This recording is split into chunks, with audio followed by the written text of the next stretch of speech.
This episode of Engineering the Future is brought to you by Epic Training, supporting engineers since 1992.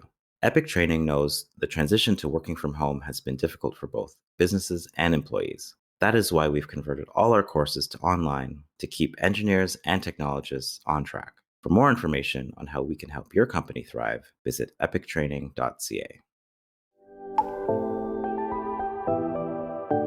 This podcast is brought to you by OSPE, the Ontario Society of Professional Engineers, the advocacy body for professional engineers in the engineering community in Ontario.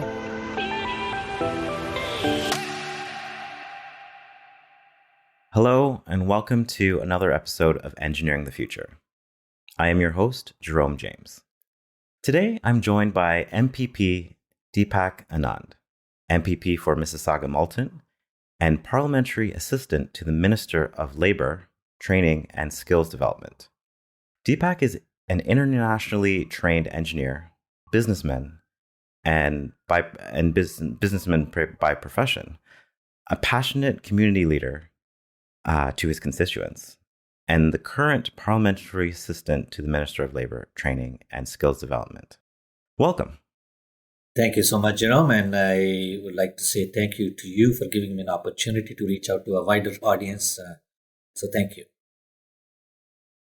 Absolutely. Let's get right into having you tell the audience a little bit more about yourself. Can you tell us about your career path in Canada? Absolutely. So I had landed in Canada on January 15, 2000. And like any other new immigrant, when I came here, the person who picked me up was the person I saw him first time, and with no family here in Canada. And he told me first thing, by the way, your engineering background and engineering degree is not going to be used here. So if you're looking for a job, so please build a new resume and tone it down so that people will actually call you for interview. Otherwise, you will not be called for interview as well. So I toned it a little bit down, but I was so proud of my engineering background. So I said, listen, people whether call me or not, but I want to tell them. I am going to apply for the entry-level job, but that doesn't mean I should not tell them about my education. Maybe that's something which is they can actually use it at some point of time. And that's exactly what happened. I actually got a call the next day, in less than 24 hours after I applied. And the reason is not me. The reason was back then there was so many jobs and people were looking for employees. And I'm talking about Y2K era. So I got a job from automotive company.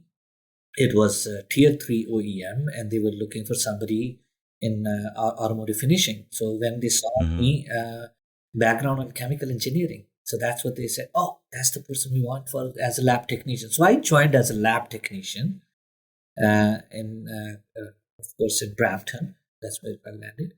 And subsequently, I do remember talking to my boss, Paul Kuzmenko. First thing Paul said was, listen, you're a new country. In order for us to trust you, in order for us to give you more responsibility, we want to see you having more education from here. And I laughingly told him this. I said, listen, Paul, I appreciate what you're telling me, a good career path, but I'm not here to spend money. I'm here to make some money so that I can bring my wife and my son, who was back then about 5 months old when I came to Canada, so I can have a union with my family. And so he was very kind. He offered me a good deal. He said, if you go back to school and if you get B+, I will pay for that course. And I do remember I went back to Sheridan College. I took courses in quality assurance. And people will ask, why are you here? I will say, I'm here to accomplish two things. One, to learn so that I can grow. Two, to get 69% plus marks so that I can get paid for these courses. So that was a good start. I actually got, I took 5 courses plus 1, 6 courses total at Sheridan College. And I was promoted from the lab technician to a quality technician to a quality engineer to a quality manager in next 2 years. So it did help me in this case. Education was useful.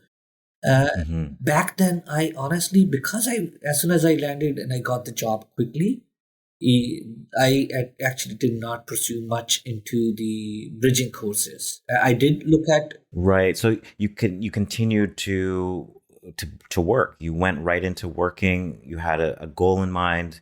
You needed to reunify with your family, and you just wanted to continue down that path of what you were doing at the time. Well, I did look at professional engineering as a designation as I was progressing into my path.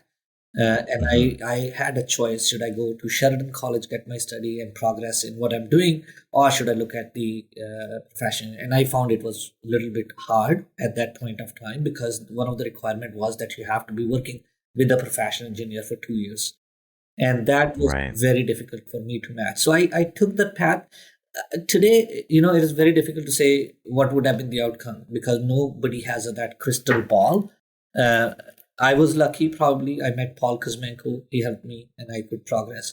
And in 2005, when my daughter was born, I wanted to, again, by this time, I understood the value of the education. And so I went back to school. I did my full-time MBA at Schulich School of Business. And again, I was a little bit lucky, because when I was in my first semester, and one of the requirement was to give your resume to a career development center. So I gave them my resume, and in my resume I wrote about what I did in the past at NovaQuest, where I was progressing towards through the from lab technician to quality manager. So that actually helped me, because there's a company, Moorgarden Investments, in commercial real estate, very different. But what they were looking for, somebody in a process improvement. So within my first semester, I actually got a job as a summer student with Moorgarden Investments. And that paved the path for next 4.5 years. So I started as a lab technician, moved into MBA. From MBA, I got into the role into Moorgarden, and I was there for till 2012. And during this time, one of the things that happened when I was at Schulich, one of our professor, her name was Bradshaw, had wanted to do an experiment. She felt all the people in the business schools are all about money. She wanted to bring more humanity into them. So she wanted to bring them to the courses like sustainable value creation, corporate social responsibility, triple bottom line. And I really got connected to that notion. So I took many courses in sustainability, and one of the requirements in those courses was to join as a board of director for a local charity. So rather than becoming a member and volunteering, they fast-tracked us to become a board of director. So I became board of director for 2 charities. One of them was Telecare Brampton, and the second was Indus Community Center. It's called Indus Community Center. We used to call India Rainbow Center back then. What an opportunity. It was a great opportunity. And you know what? I want to tell you one thing. Volunteering or good work is one addictive thing. Once you get into this, you do good. When you do good, you get thank yous. When you get thank yous, you want to get more of those thank yous. So what you do is you do more of the good work. And that vicious cycle of doing good adds up, and you don't get out of it. You keep doing more and more. And you are a great example. You have a job. I'm sure you have a family and other responsibility, but you're here doing this. What is this? This is giving back to the community. That's the addiction that I'm talking about. So why, thank you. So that's exactly what happened. So so I joined those 2 charities. What happened during those charities on the board, every time we talk about for an example, we talk about Indus Community Center. We got our funding from the government, and because of that funding, we were able to help about 80 seniors. And when those 80 seniors told other friends, about 120 more seniors came to Indus Community Center, said, hey, you know what, you guys are doing an incredible job, but we want to be part of it. So they became on the wait list. So now, having said that, what we noticed is when you were doing something good, it was eventually leading to either you need a change in the policy. For that, you go to a politician, or you need more funding. For that, you go to a politician. So my role as a board, in the board, became, so I noticed that, you know what, I love helping. I love this notion of getting thank yous. But if we want to get more of these thank yous, I want to do more of this community service, more of this volunteering. Every time we go to a politician, what if I go to that path? Maybe I'll be able to be one and able to help people in that direction which I'm taking. So this is one thing that changed, that happened during the Schulich time and post-Schulich time. And right. And the second thing happened. I started going. This again, I started going out and doing volunteering because of my being on a board. Meeting other people. They'll invite me over. Oh, we're doing a tree planting. We're doing cleanup, community cleanup, or we're doing something. So you tend to go to those places. You meet new people. You find out how much they're giving, how much good they're doing. So you get inspired and you want to help more of it, right? And that happened. And that's where I met Malton Community Building Project, MCBP we call it.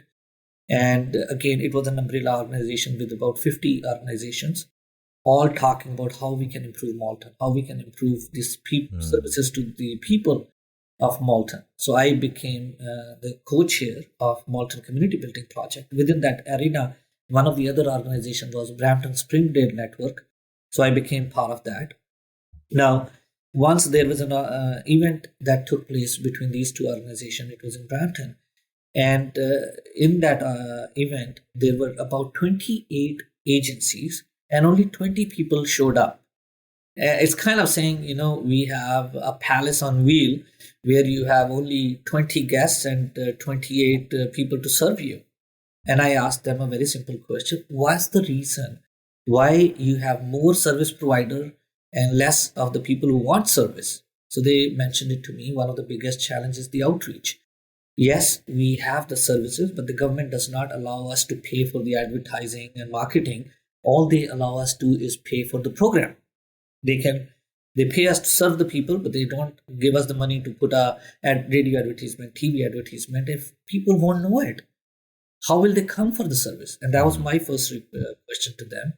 So that, Jerome, one thing I loved and learned in my life is if you see an opportunity, what it tells you is that God somewhere wants you to take that opportunity and convert that into, again, going back to my love for getting those thank yous.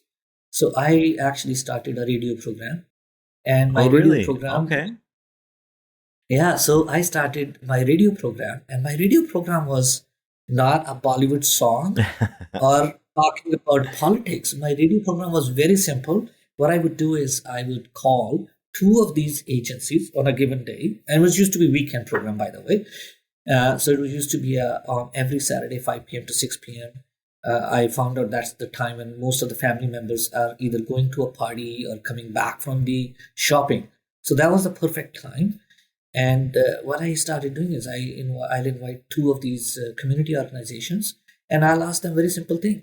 Number one, what do you do? Number two, what are the typical problems people come to you for? So with that, we will open up the telephone calls. And now people who are driving, and somebody has an example, who wants to know about the housing.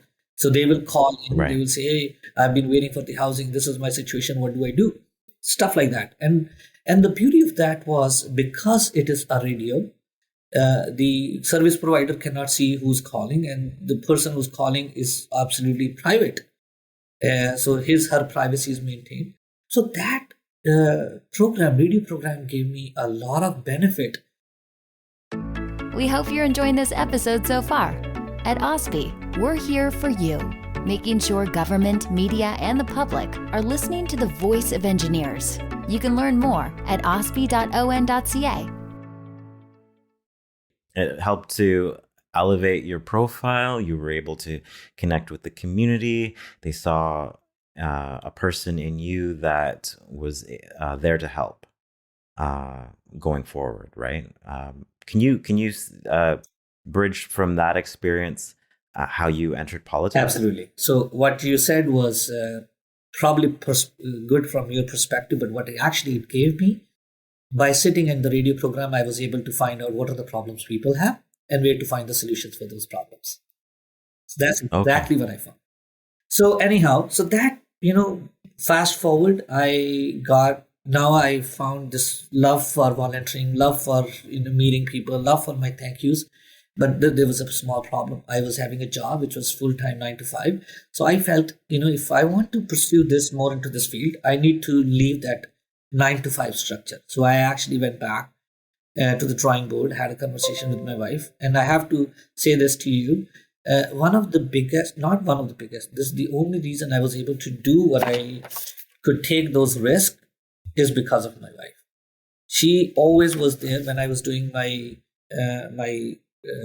MBA. I did a full-time MBA. She was taking care of the family and the kids. When I was in a situation to take this decision, she was the first one to say, yeah, absolutely, why not? So I left the job and I started a business. Excellent. Took a big risk, by the way. And wow. Yeah, so fast forward, today that's where I am. And other than that, we did a little bit of small projects on the way. I did e-seniors, teaching computers to the seniors. Colors Can Talk, wherein we brought in the children with autism and talked through the paints. Immigrant mentorship program. So these kind of things, small projects, help me to understand the community, and by that help me to become an MPP. Excellent. Let's switch gears a little bit. A bill has passed in the legislature that has removed the requirements necessary for Canadian experience to get your PEng license. Can you tell us a little bit more about this legislation, and how will it affect the scope of engineering going forward in Ontario? Absolutely. So this is not only for engineering. I mean, there are about 33 total professions into that. So what has happened is, as we know, Catch-22, you need to have an experience to get a regulatory license. To get a license, you need to have an experience. So what we're doing is we're trying to change that, as long as there is no risk to the health and the safety. So there is no need for a Canadian experience. That's what has been changing.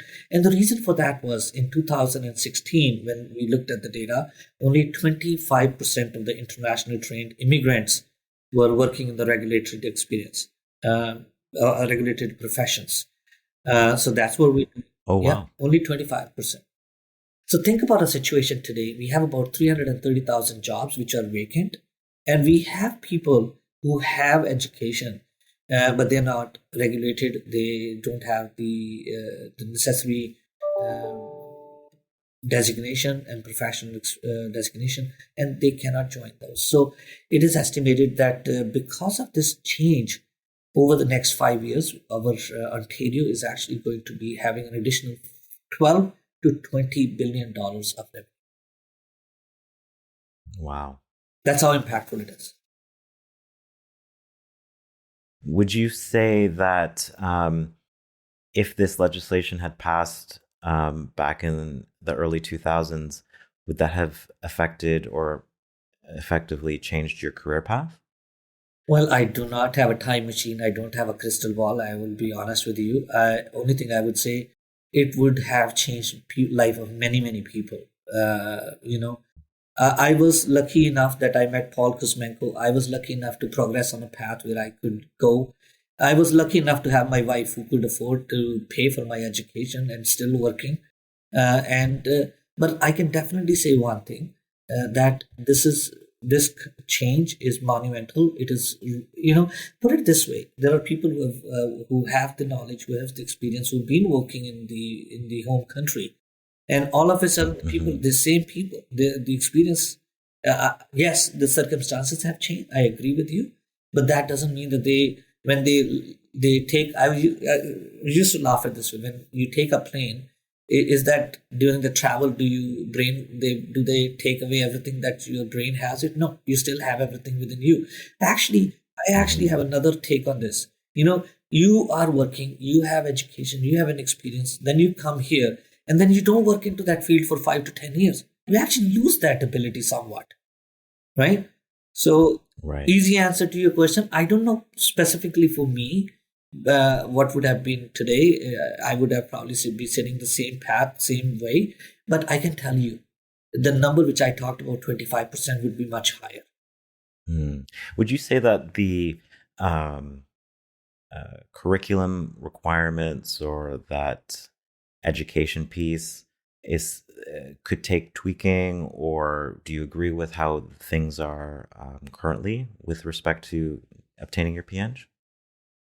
Well, again, I really personally don't have a direct experience with the PN because I did not pursue that after the first attempt of and gave up. But I know there are many courageous people who are pursuing it, and I want to encourage them. Listen, I want to tell one thing. This is a beautiful country. It gives us a lot of opportunities, and we have a need right now. We have over 330,000 jobs which are vacant. And put it this way, just think it this way. Yes, sometimes you have to take a small pain, but it eventually is a long-term gain. It's a short-term pain, but a long-term gain. Think about this way. It's going to cost you time. It's going to cost you effort. It's going to probably cost you time with the family as well, right? But when you have that professional designation, let's say your income goes up by 20, 30%. But don't look at it's only 20, 30% today. Look at it's going to be if you have 20 years of work left or 10 years of work left, you have to add that as well. So I think it is our responsibility as a government. It is your responsibility as an organization to lend that hand and help those people who have the ability, who have the will to upgrade themselves and give back to the community more. Can you speak in terms of public safety a little bit more? I know that you touched on it, and I'm sure that the government has gone over possible scenarios and how this would affect the community going forward. But what were some of those considerations that were talked about before putting this legislation forward with respect to public safety and measuring that against the economic impact that you also mentioned that was a great boon for the individual as well as Ontario? Absolutely. So when we talk about what we were talking about, looking at, for an example, reducing the burdensome duplication for the official language proficiency. As you know, when somebody is immigrating to Canada, they need to be good in English. They actually have to take a test for English. And then you take a test for English to become a professional designation.